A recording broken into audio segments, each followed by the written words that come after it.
join the debate on the land resolution that seek to acquire a parcel of land at Lot 1 Bushall Yard Gap in the parish of St. Michael, and indeed for the public purpose of youth participation in community improvement projects known as the Building Blocks Project.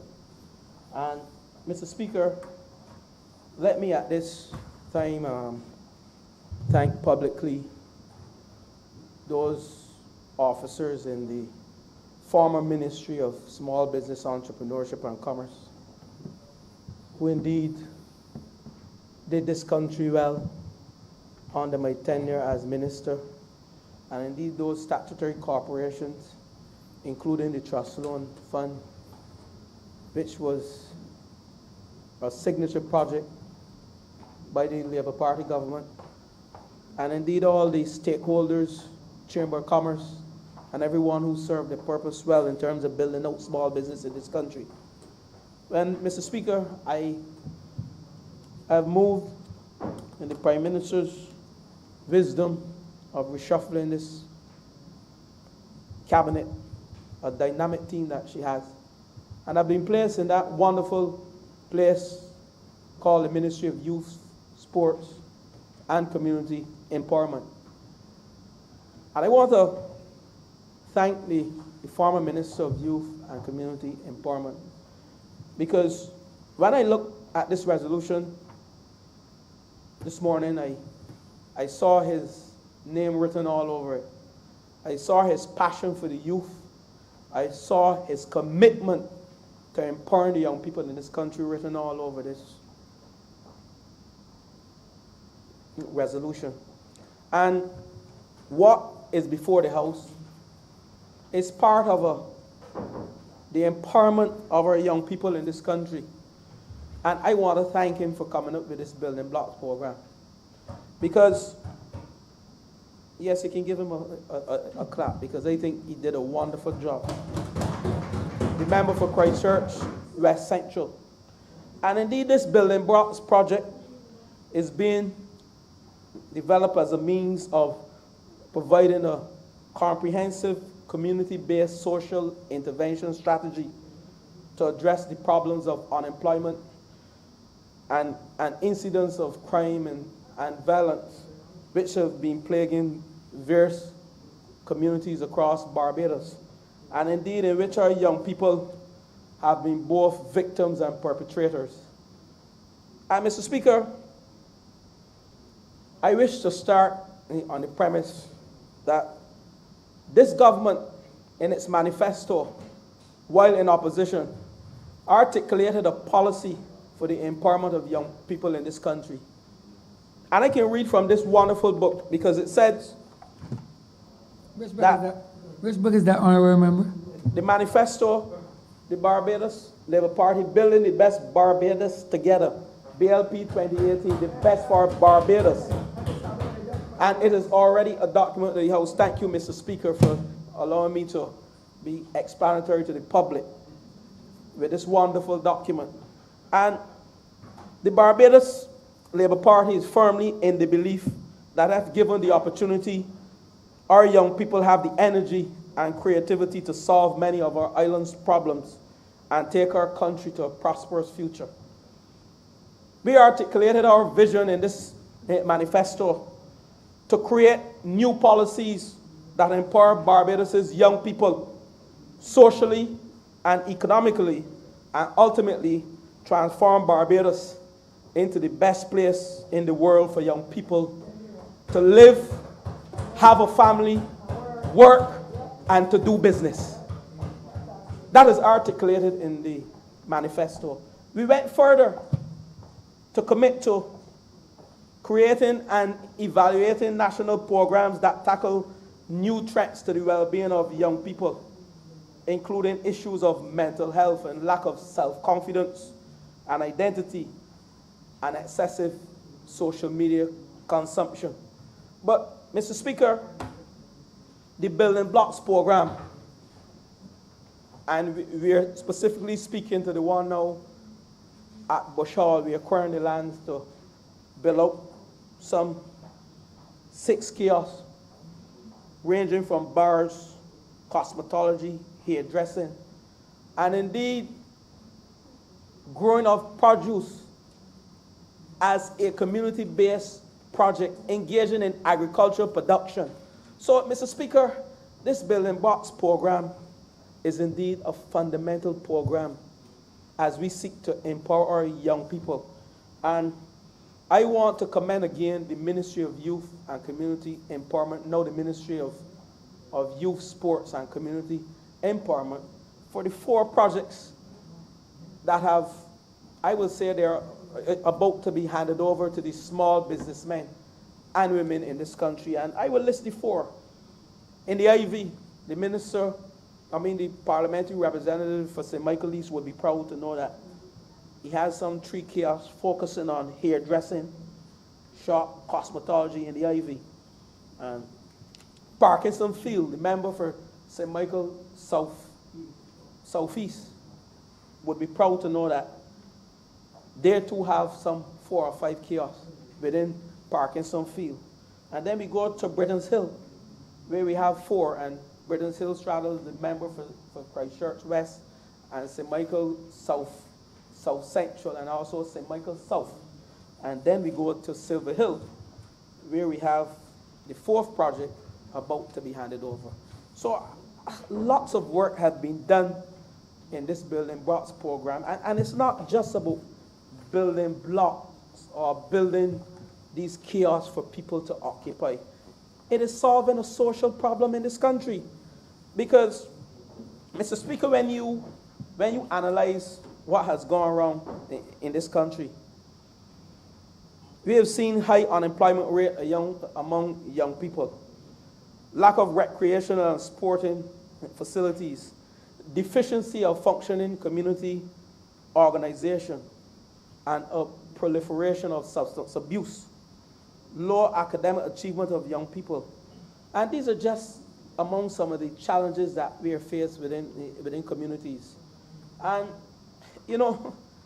I recently, Mr. Speaker, looked at some statistics that really puzzled me. And there are some 862 young men in jail today. And there are 650 of them are under 35 years of age in jail today. And I'm saying to you, Mr. Speaker, had we seen it fit years ago to open our community centers and engage in these Building Blocks programs, I am confident that this number would be less. And as we seek to build out the 30 blocks, or even more, the member said 30, but Mr. Speaker, with a new minister comes a new mandate. And while I would praise the member for Christchurch West Central, I would want to let him know that I intend to broaden the base and increase the scale. Because for me to reduce this number, and for this government to really reduce this number of 862 young men in jail, and for us to reduce, Minister for Christchurch East Central don't want to hear this, $29 million is spent on prison, and he knows this. So if we can reduce this number, then we reduce the amount of money. $29 million we are spending after the fact, as opposed to spending before to prevent. So the whole aspect of creating these building blocks and monitoring and evaluating the success and the progress, I strongly believe that the time has come when our workers, the youth commissioners, members, the community aides within the Ministry of Youth, we shouldn't be walking around with any paper anymore. This is the age of technology. We are digitizing everything. When they're in the field, and these Building Blocks programs should be made to produce information that is captured in one central place that we can analyze and we can monitor the success. And that is where we are going. So the Ministry of Youth, while a lot of work has been done, we intend to take it further and indeed analyze the progress of these building blocks. It's not just about building a block and handing over. We are about to create block entrepreneurs, blockpreneurs in this country. We recognize that these young people, and people often criticize young people, but once you invest in young people and you show them that that you care and they indeed are part of building out this wider ecosystem, then you will see young people being engaged meaningfully, as opposed to us criticizing young people, keep saying they're involved in crime and they're involved in all these deviant behaviors. But we have to start in the schools. We have to start in the schools. So while I applaud the Blockpreneurship program for 18 to 35-year-old, we have to capture these young people and inculcate a culture of financial literacy and business literacy in them from the primary school. So I'm here coming from an area whereby we were focusing on financial literacy, and it is articulated in our manifesto as we seek to build out Bajan youth as global citizens. We have to engage in financial literacy and entrepreneurial training. So do not look at the Blockpreneurship program as just building stuff for guys on the block to engage in. Most young men are part of a block now, those who are unemployed. If they're not part of a block, they pass by a block, they have family that are associated with the blocks. And I see this as a wider project of community empowerment, community enfranchisement of our young people. So I'm here this afternoon, Mr. Speaker, speaking passionately about what we have before us. This is not just a land acquisition, a resolution. This is about creating businessmen among our young people. The youth entrepreneurship scheme now have a duty to these young people as they build up these kiosks. They have a duty to ensure that they hold their hands. They have a duty to ensure that they engage them in financial literacy. They have a duty to ensure that we reduce the number of young men and women in prison. And I'm saying to you, Mr. Speaker, this is part of a wider mandate of the Ministry of Youth. And some of the areas, Mr. Speaker, that we intend to build out in terms of business, and I will list a few of them: retail, fruits and vegetables, clothing and dry goods. I am confident that the Minister of Agriculture, the member for St. Philip South, is indeed pleased, because when he hears how the Blockpreneurship project will allow persons to plant produce root crops, this is geared towards, reducing our food import bill. And I would like that when we go to rural Barbados and building out these kiosks in terms of the block projects, that we indeed focus on agriculture, and not just on agriculture. We give those persons who have fallen through the cracks the opportunity to engage in technology as we seek to build out in agriculture. So not just planting, but teaching them about hydroponics and aquaponics, and all of the technology that are first world. I just don't want blocks being built. I want blocks to be filled with information technology and digitizing its processes and offering its services via the internet. So it would please me to know that I go to Silver Hill, and I go to the Ivy, and I go to Britain's Hill, and I go to Parkinson Field, and I see these kiosks fully equipped with IT systems whereby I can go on their website and see what are some of the services that they have to offer. We have to take it a step further. And indeed, I know that was the vision of the former Minister of Youth and Community Empowerment. And when he spoke to me, he indeed articulated that vision. And I said to him, it is in good hands, Minister. The member for Christchurch West Central. So when we are looking at craft, leather goods, handcraft items, we have some of the best leather in the world. The black belly sheep leather from black belly sheep. These are some of the things. This was well put together. Cosmetology, automotive services, technological services, landscaping, bar services, car washing, tailoring, jewelry, animal husbandry. These are a list of the various disciplines that you will see these blocks engaging as we seek to build Barbados' block project. Mr. Speaker, I am one who was very critical of the last government, and there was a program by the last government, and it keeps slipping my mind, the name of it. community councils, that's what it's called? No, the constituency councils, whereby the community centers were closed only for meeting times for the constituency council. And we have over 100 community centers in this country. Mr. Speaker, I declare to this Lord Chamber and I declare to the public of Barbados, there should be no community center kept closed in this country from today onwards without active daily and nightly activities. So we have to engage our young people. We have to engage our senior citizens. If we're supposed to build up global citizens, if we're supposed to empower our people, not just the young people, and we're doing it within communities, we have to ensure that we put the necessary infrastructure in place.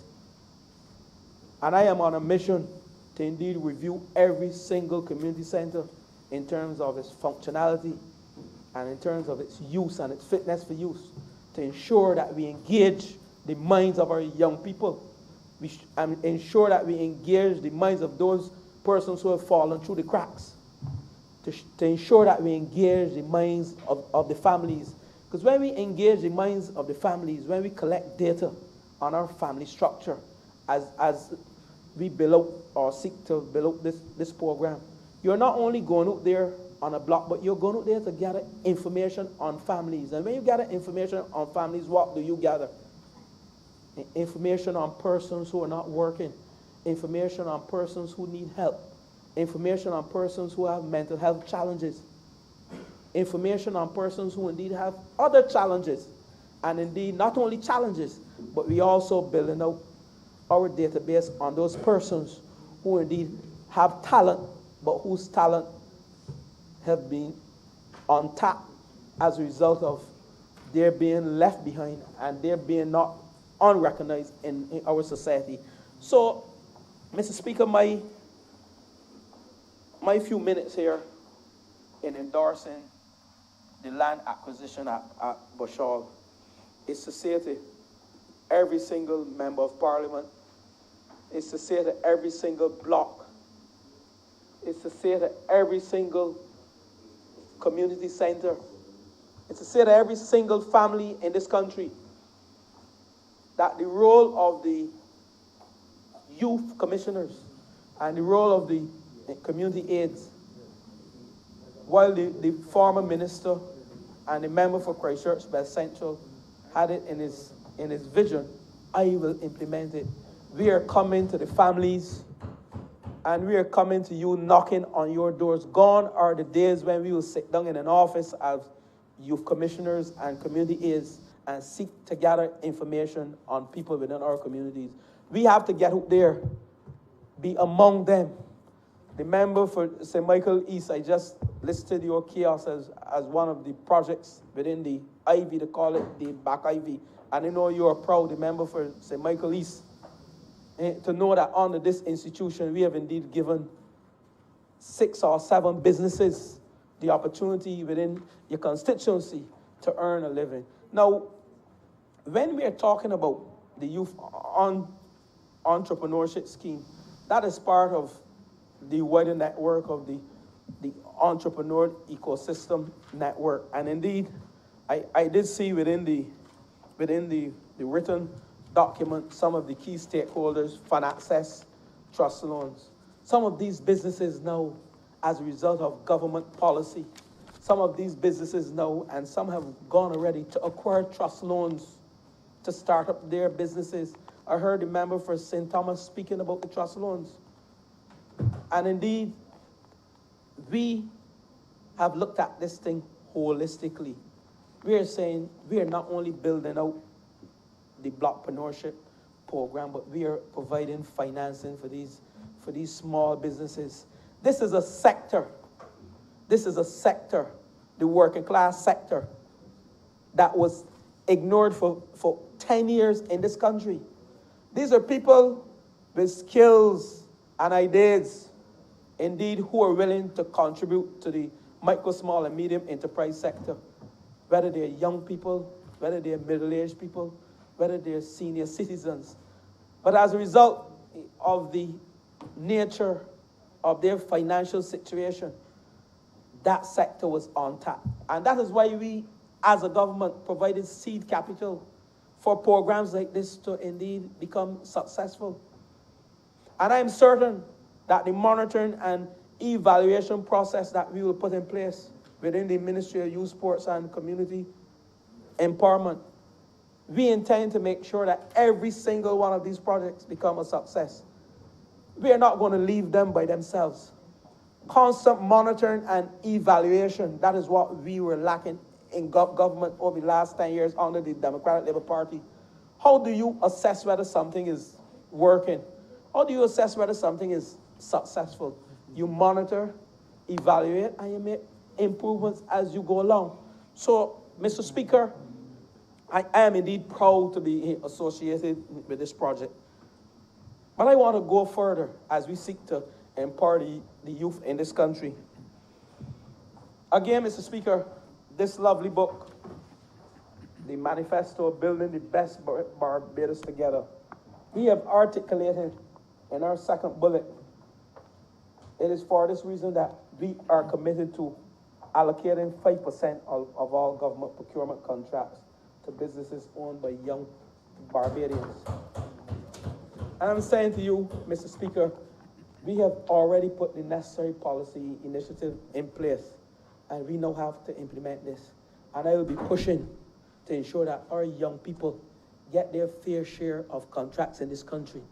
I will also be pushing as we articulate that our young people, fully involve our young people in national decision-making process by installing at least one young person on major government committees and statutory boards.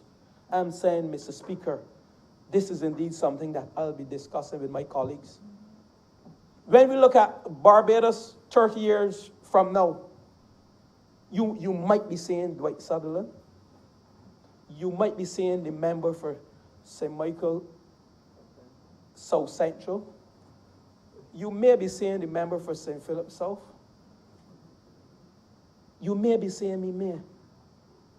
But, Mr. Speaker, my point, you'll be seeing the member for St. Michael South, of course, and South Central, and St. Michael East Central, and Christchurch East Central and Christchurch West Central. But my point, Mr. Speaker, the young people in this country are the leaders of tomorrow. So we have to invest in these young people.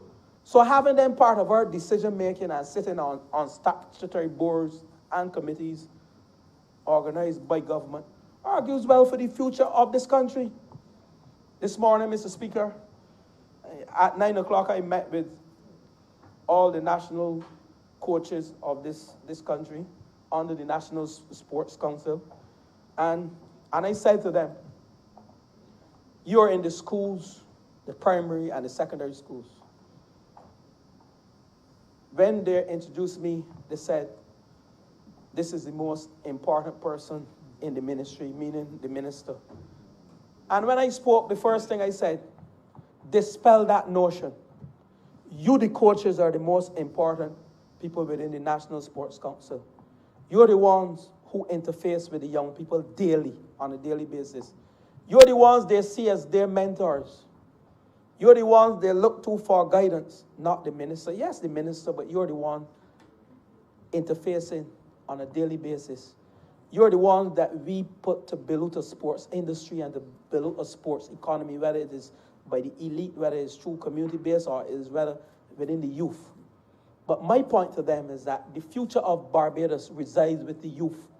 And indeed, when you're within the school system, then you have a duty to this country as a coach. And indeed, some of them had wonderful ideas.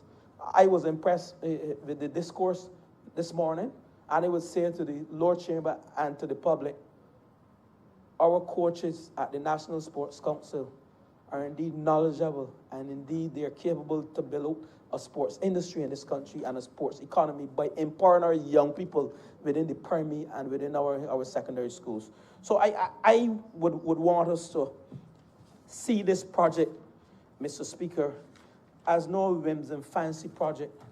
This project has major goals, strengthening relationships within communities, teamwork. When you work within chaos, you can begin to cluster within various skill sets, and you can draw on the knowledge and the expertise that the other bring to support and to build a strong value system and a strong business and entrepreneurial ecosystem. Enhancing the culture of creativity and innovation among young people. We are now giving the young people the opportunity to be innovative, for us to tap into the skills and the ideas and the endeavors of the ordinary Barbadian. That is what this project is about. And we don't have to be educated at Harrison College and Lodge and Commonwealth in these schools. We are focusing on those persons who did not have the opportunity. Some did not have the opportunity for a sound secondary education. But you know what? They're skillful, they're innovative, they're good with their hands. And indeed, that's what this project is about. To reduce unemployment by converting as many blocks into economic enterprises. This is part of the micro, small, and medium enterprise sector we are talking about that accounts for some 40 to 50% of GDP.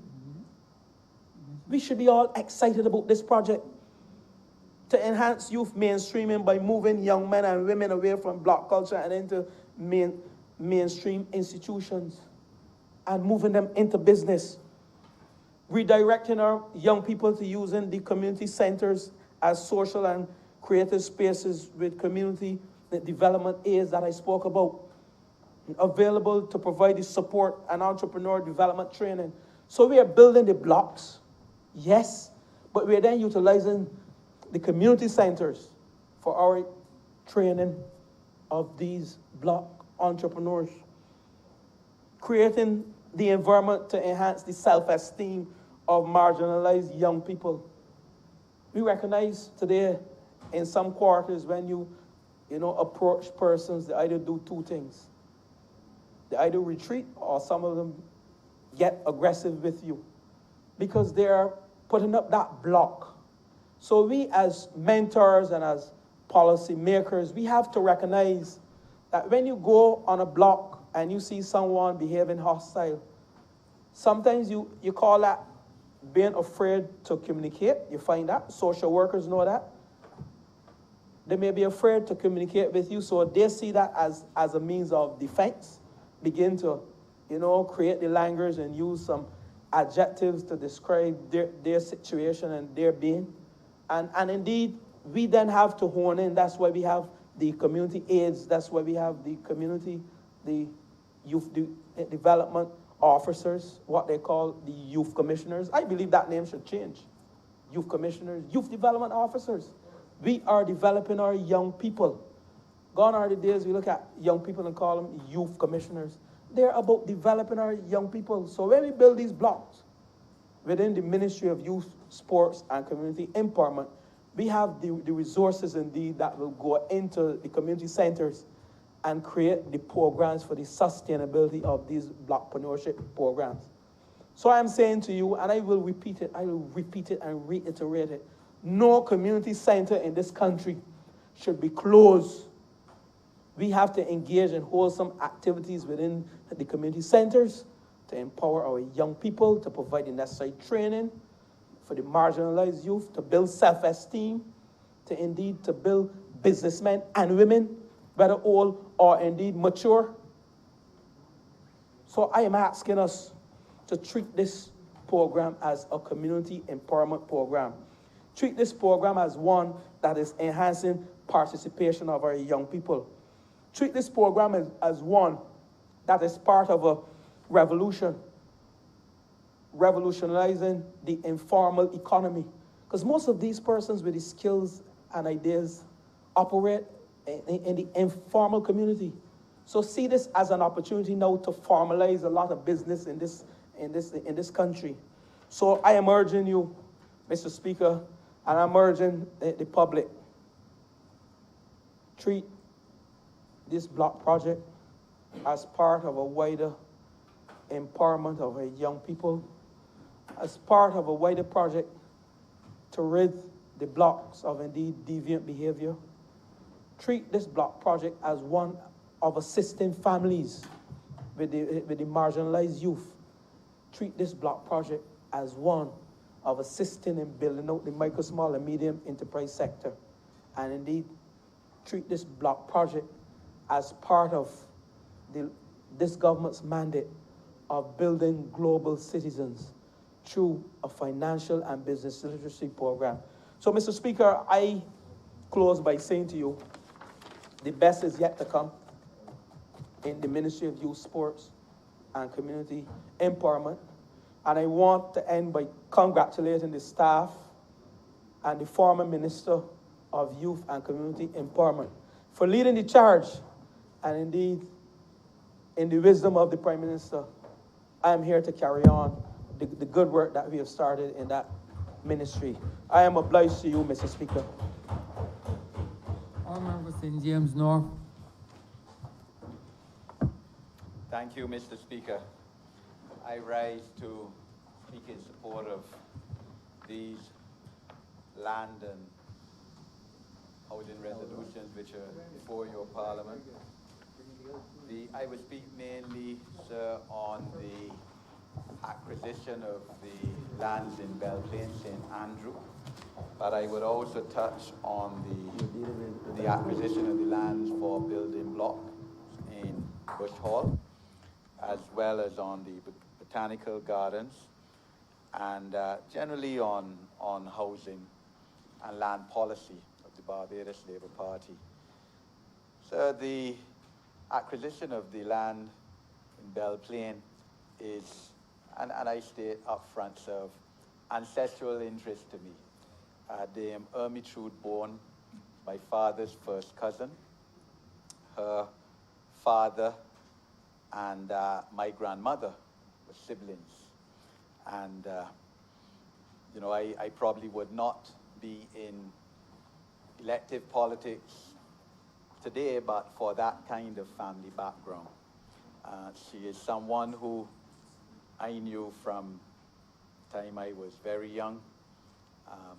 Both of my father's parents were born in St. Andrew, where she represented. Her father before her, sir, and hasn't been said yet here in this Parliament, her father was Member of Parliament for St. Andrew before her, and she in fact took over from him. So she had that background as well of encouragement into politics. She was one of 13 or 14 children. And it is, when you look at that time, sir, 1951, when she was first elected, Uncle Dari, her father, could have, if he wanted one of his siblings, his children to take over, he could have offered any one of the boys, of the sons, but he chose Auntie Ermi. And small woman in stature, physically very small, but a large personality, sir. Tremendous personality, one of the most outstanding and commanding people that I have ever met in my life. And she has mentored, I know for sure, she also helped mentor the honorable member for St. Michael North, because he used to visit her as well certainly before he became a member of Parliament, when he first ran, to get pointers and tips on electoral politics and how to win a seat. She was Member of Parliament for St. Andrew for 10 years, and these were the days, sir, when they had double member constituencies, and that was terminated in 1971, but each constituency had 2 seats up to 1971, each of the 11 constituencies. And then the city of Bridgetown had 2 seats, so there were 24 seats in those days. And on both occasions that she was elected to be Member of Parliament of St. Andrew, she was elected senior member of Parliament. So she won the most votes. I remember, sir, in 1956, when the late Sir Frederick Smith won, he knew he he couldn't top the polls, and he has said publicly, but his intention was to ride in just behind her, which he did to become junior member. And the magnitude of what she achieved has to also be looked at in the context that, 1951 was the first general election when they had universal adult suffrage. Of course, one of the hallmarks of the Right Excellent Sir Grantley Herbert Adams, sir, bringing universal adult suffrage to Barbados, such that everyone was entitled to a vote, no matter the color of their skin as it was before or the size of their pocket. And she would have been elected as a woman in the first election after that, in a case where women were tremendously disadvantaged politically and for a long time had no vote. I mean, it would mainly have been women, black women, who could not vote before that time, even more so than black men, who were largely disenfranchised too, sir. And her period, her 10 years in Parliament, marked a period of tremendous social transformation in this country under the Barbados Labour Party, sir. I remember she was on television, an interview. It would have had to be around the late 1970s, early 1980s. Certainly it was the time when the Right Honourable late Tom Adams was Prime Minister of this country. And she, in half hour, 45 minutes, did an extremely fine job on the achievements of the Barbados Labour Party during that period. You know, not only, as I said, the universal adult suffrage, but removing legislation which located a worker of a plantation to have to live on the plantation, and when you left and got another job, you had to move your chattel house too, and all the social reforms, the holidays with pay act, you know, the labor legislation, the development of an industrial platform for Barbados, development of a tourism product, the housing units that started within that time. I believe the Pine was one, represented here, of course, by the Member of Parliament for St. Michael's Southeast. The start of free secondary school education, sir, in that period with the 4 secondary schools, Grantley Adams and Princess Margaret and St. Leonard's, sir, and Parkinson. And, you know, that she was part of that legislature which would have passed all of those acts. And when you consider, as mentioned by the Honourable Member for St. Thomas, who mentioned, I think, that Dame Billy Miller was the first after her. Dame Billy was the first Barbados Labour Party member, female member of Parliament, after Dame Ermey, 25 years after, in 1976, when she won in the by-election in the city. But the late Gertz Eastman was, in fact, the second woman to be in elected Parliament. That was 1971, so a whole 2 decades passed after Auntie Ermey was elected before another female was elected to this Parliament. And you know, so you look at her achievement and her entry into this Parliament, sir, within that context. Yes, that she had a father who she succeeded into that seat, but still a tremendous achievement. And of course, then followed by Her Excellency Elizabeth Thompson, present Barbados ambassador to the United Nations, who would be her niece. And that's the kind of political background that family, the Fosters, she was a Foster before she married a Bourne, sir, would have come from. And she, in fact, her husband, she and her sister married two brothers. So two sisters, two foster sisters married two born brothers.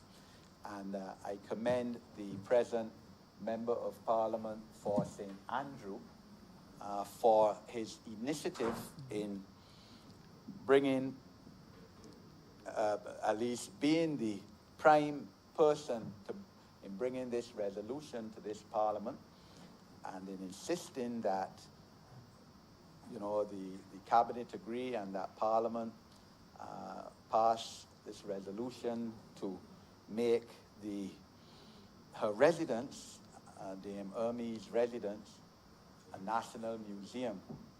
The present Honourable Member for St. Andrew has done a lot in terms of recognizing Dame Ermey.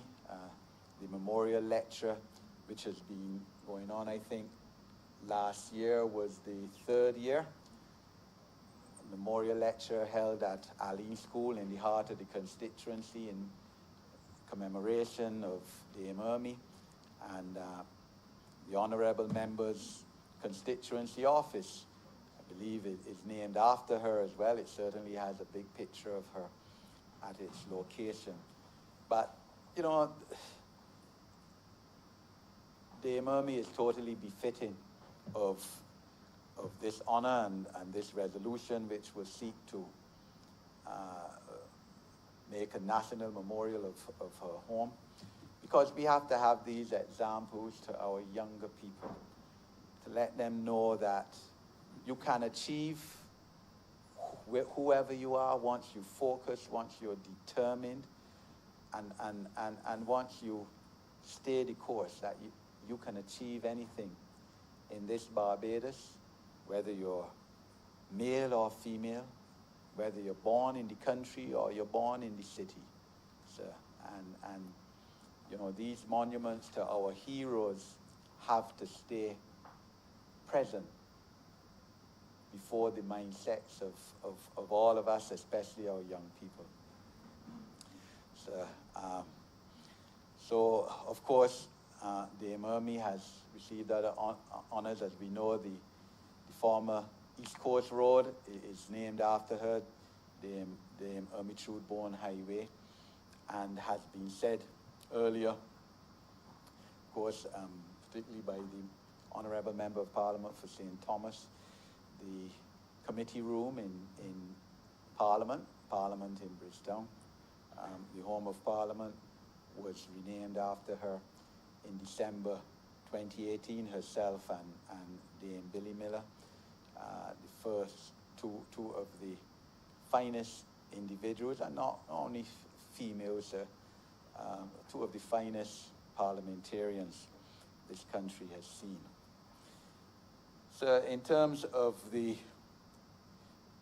and so I'm proud to help continue the legacy of the Foster family, sir, in terms of politics in this Barbados. I have those fine examples who I named before me to try to come up to a high standard, sir, which, you know, I hope to do credit to someday. The building block, sir, has been spoken of both by the former Minister of Community Development, the Honourable Member for Christchurch West Central, and the present Minister, the Honourable Member for St. George North. South, sir. Right, so I won't speak long on that. But certainly, sir, this is, and the acquisition of the land at Bush Hall is, of course, a catalyst to develop building blocks in that area, sir, which takes into account, of course, the constituency of the Honourable Prime Ministers and your constituency as well, sir, bordering it. And so this is fundamentally important for our youth, to whom we owe an obligation to help develop As has been said, not everyone can be an academic or will be an academic, sir. Not everyone either may be technical in the full sense of the word, but their brains are good, they're street smart, and we have to develop their entrepreneurial skills, sir. And I know when I was an opposition member of parliament shadowing education, sir, I mentioned that I said in parliament that I feel that we should teach young people from age 6, 7 how to be entrepreneurs in school. The then Minister, sir, of Education laughed and said, you know, that is a joke. But we heard, it was mentioned earlier here today, one of his famous statements about cutting throats made in this parliament, sir. So that was the mindset of the last government. I'm sure that the vision of the present Minister of Education, the Honourable Member for St. Michael's South East, will see that we have to do more entrepreneurial training of our young people from an early age, sir, to give them the opportunity to create jobs for themselves when they grow up. And it won't only be jobs for themselves, but their friends and others in their community, their families, sir, because a government, a governance structure, an administration cannot create jobs en masse for people. I mean, what, 26,000 odd jobs in the public service, 25, 26,000. And, you know, we realize that we can't sustain that all the time. At one time it was, I think, 29,000. And the last government cut by about 3,000, 4,000 over their 10-year period.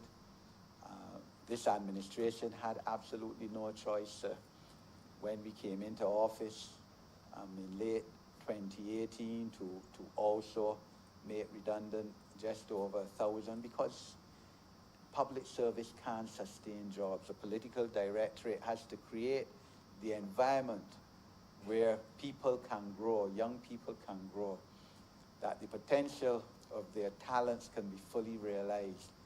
And the Building Block Initiative is certainly one of those areas that has to be promoted. And I listened carefully to what the Honourable Member who last spoke, who now has charge of it, the Honourable Member for St. George South, sir, said that we have set it up, the concept, sir, in pursuance of manifesto promise of the Barbados Labour Party last election. It now has to be implemented. For it to be fully implemented, sir, assistance has to be given to these young people at all levels, the technical level, the financial level, the entrepreneurial business level, sir.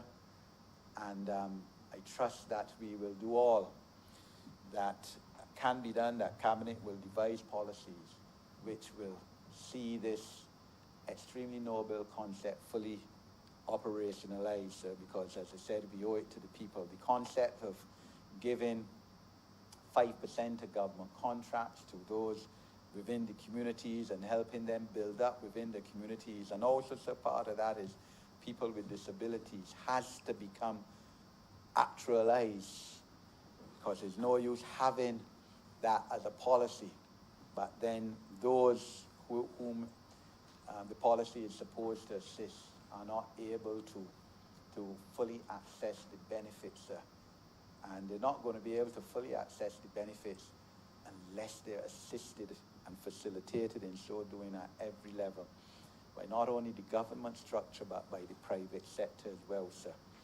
I know that the former minister, the Honourable Member for Christchurch West Central, had told me that St. James North building block will be one of the next to come on stream, sir. I know, I have full confidence that the Honourable Member for St. George South, whose ministerial mandate they now fall under, who spoke very passionately just now on the issue, will continue that policy and decision, and that we could soon see building block established in St. James North as well, sir. Because in St. James North, certainly, as I said last month in this Parliament, has been the constituency that perhaps has been the most affected by COVID-19. In the heart of a tourist belt, sir, 80% plus of the households have been dislocated in terms of job because, hundreds of people, perhaps about 2,000 people in St. James North used to work in some area of tourism. And therefore, to give some of these young people an opportunity now to get back into mainstream life, they have to be assisted with this kind of project, sir. And this kind of project also has other aspects of development of the individual, sir. Because tied in with this, as has been said earlier in this debate, are issues of development, of teamwork in your personality, working together with other people, your ability to resolve conflict, because if you're working in a cluster with others in terms of jobs and employment, there will be conflicts, sir. You're not going to agree with your partner, with those who you're working with at each and every stage. So you have to be able to resolve conflict, and there would have to be training in that as well, sir, and how to solve problems, because, I mean, when you have your own business, your own enterprise, there will be problems with it. Problems in life, period, far less in terms of your business, sir. And you will have ups and downs. And therefore, we have to also ensure that they get training in problem solving. So these are fundamental life skill issues, which I am sure that the political administration will focus on as means to develop the personalities and the character of those in the building block schemes. And as we all know, sir, in St. James North, I do that within my foundation I try to do it on an annual basis. I have to sit down now and see how we will do it this year, what with social distancing protocols obviously in place. We did one last year, highly successful. Most people, as usual, had a job within the first 3 months after the conclusion. A lot of those jobs were lost, so we have to do another one again. But it's that kind of program, Life and Work Skills program, that has to be replicated throughout the country in terms of assisting the individuals who we would want to be beneficiaries of the Building Blocks program. In terms of the botanical gardens, sir, again, I commend the Honourable Member for St. Michael East, sir, who, as Minister of the Environment, would have taken the initiative in starting the botanical gardens. So, of course, it has to be developed more. I'm sure that the present Minister, the Honourable Member for Christchurch West Central, will continue that, because it is vital for any country that takes itself seriously, sir, to have green spaces, places where people can breathe, where they can go and relax, cool out. I mean, you used to have these from the Romans, sir. Used to see about people going and after work in those days, going and relax, sir. And this is vital for us, and that's why, of course, we have to be fully supportive of the initiative to have a park in Bridgetown, in the Probin Street area, around the monument for the Right Excellent Clement Payne, sir. I know that a lot of people don't feel that this is necessary, sir, but a country, A government doesn't only have a duty to its citizens in terms of economic development, sir, recreational development and areas where you can just go and expand your mind and your thought process and relax and spiritualize has to be part of a country's development as well. So housing and land is one of the very major challenges that governments of Barbados, not only post-independence but pre-independence too, have had, sir. We can never fully satisfy the land and housing needs of all our citizens. At any given time, there are thousands of people, thousands of applications at the National Housing Corporation by residents of Barbados for land and or housing solutions. Thousands. I believe at one time there were close to 30,000, certainly over 25,000 applications. It is impossible for any government to do it. It's perhaps one of the three major social challenges of our country, together, of course, with unemployment at this stage. And a government has to therefore facilitate in every way possible the creation of housing and land solutions for its people. And the private sector has to step up in place. It means, even if it means incentivizing the private sector, sir, one of the hallmarks and achievements of the now late Prime Minister, sir,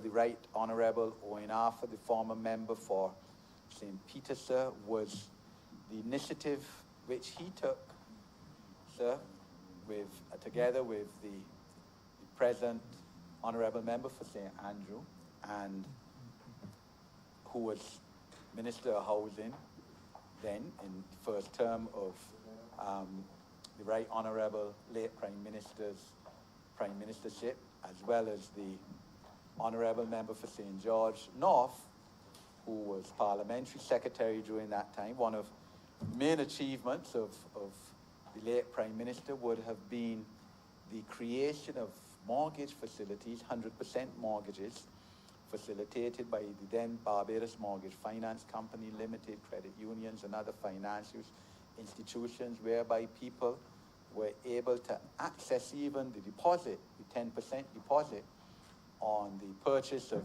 the land or the house, and become property owners, sir. It's that kind of innovative thinking that... Your Honourable Member has 2 more minutes. Thank you, sir. That we have to do again to ease the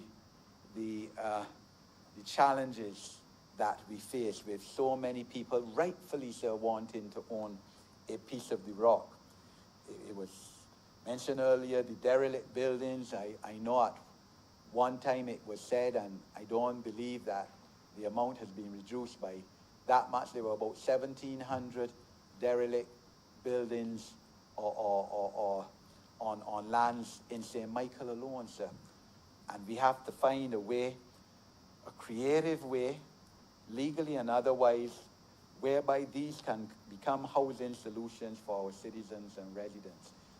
A lot of these buildings, sir, spots of land, as you would know, sir, as an attorney, are tied up in legal problems, sir, because a grandmother died or a grandfather leaving this land, didn't leave a will, boy, and had about 6 children, and 6 children,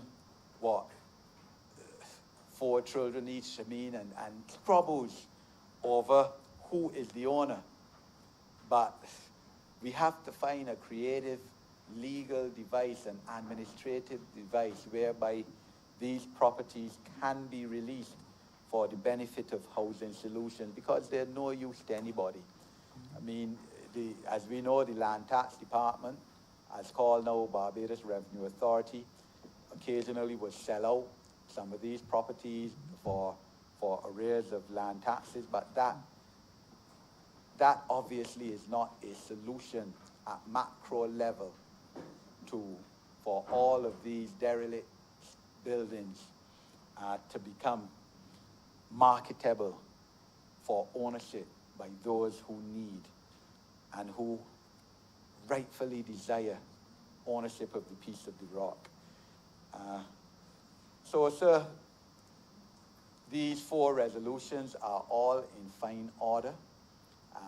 They will contribute to the cultural development, political development of Barbados. I mean, in the case of the one for the acquisition of the land at Belle Plaine, will contribute to the development of young people in terms of the ones at Bush Hall. So will contribute to the development of the environment and the greening of Barbados, the recreational aspect of human development in terms of the botanical gardens, and I'm fully in support of all of these resolutions that are being debated before your house today, so I'm obliged to you.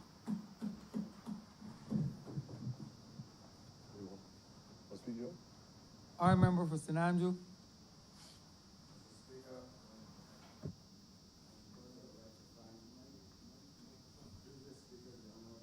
Mic is not on, sir. Mr. Speaker, I'd first like to thank the Honourable Member for St. James North, who is closely related to Ermy Bourne, for his treatise on Ermy Bourne, which has obviously made my task a little shorter. I knew Ermy for almost the earlier part of my sojourn in St. Andrew. I was somewhat surprised when I was first introduced into St. Andrew at her lively nature. I thought that I was dealing with a very old woman who had long past her time, and I certainly used to enjoy the days when myself and my wife would travel to St. Andrew and spend the time with Ermy. I regret that I did not actually keep certain mementos of those journeys, even though I still have a few. And I would communicate with her from time to time with respect to the politics in those days. She used to remind me that she was the only living member of Parliament who was not receiving a pension. I always remember that. At that time, Sir Ronald Mapp and Sir Menzies Cox, they had been resurrected by the former Prime Minister, Tom Adams, and brought back into the cabinet. But in those days, members of Parliament were not paid. But having been brought back into the cabinet, the earlier period counted. And she went to her grave regretting that no one seemed to have remembered that aspect of it. People probably thought that she was well off, but I used to, on my visits, she used to comment with respect to the struggling times, even way back then. I knew too that before she died, she wanted, well, I say before she died, I recall the week that she died, she called me almost every day that week. Come, you better come and see me. And she used to call me George Payne, nothing else. You better come, young man, you better come and see me. And I remember that week. And I was very busy doing some chores home, and I did not come. It is as though she had a premonition. Apparently we had discussed the question of her property, putting it in a foundation, doing her will and whatnot. She had already made a will, but she wanted to have that will change so that her property would go to some foundation. I had encouraged this as well, but it so happened that that was not to be. And I really regret that I did not actually do what I should do, but as an attorney yourself, you know, very often somebody tell you, come and see me, and you do not see them, especially if you're dealing with succession and the ancillary areas, wills, trusts, etc. Me and that person passes. You feel bad. I remember I went to the funeral, and I felt as though I had done her a wrong. And the subsequent events with her, with respect to the division of her property and what transpired, certainly went against the grain of what Ermi would have wanted. And because of my knowledge of the situation, it is for that reason that I decided, or rather that I tried to right the wrong that I had done by not visiting her. We got the Ermi Bourne Highway named after her. And I was, at the time too, I was somewhat surprised when she agreed, when we decided to rename the Walker's Bridge after the late, another member of Parliament, L.B. Braffet, that she came out and gave the feature address. I mean,